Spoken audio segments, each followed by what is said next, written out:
Mərkəzi Bankın yeni istifadəyə verilən binasının inşası müasir standartlar əsasında aparılır. Tikinti işləri əməkdaşların rahatlığı nəzərə alınaraq həyata keçirilib.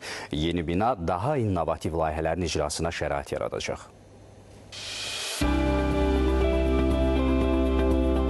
Prezident İlham Əliyevin açılışında iştirak etdiyi Mərkəzi Bankın yeni binası olduqca funksionaldır. Binanın hündürlüyü 164 metrdir.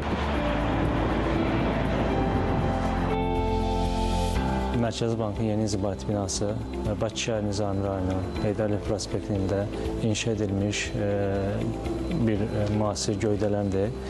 68.655 kvadrat metr sahəyə sahibdir.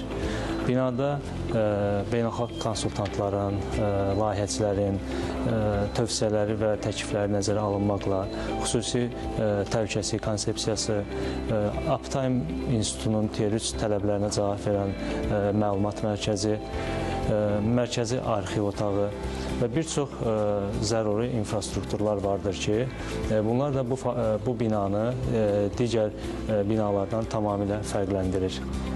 Yeni binanın açılışı Mərkəzi Bankın əməkdaşı Könül Əmirova üçün daha əlamətdar olub. Müsahibin bir anlıq 28 il əvvələ qayıtdığını deyir.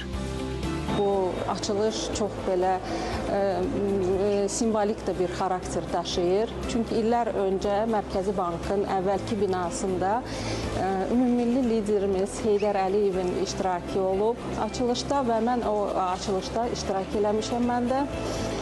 Düşünürəm ki, bu yeni binanın açılışında cənab Prezidentin İlham Əliyevin iştirakı həm maraqlı, həm qürur vericidir mənim üçün.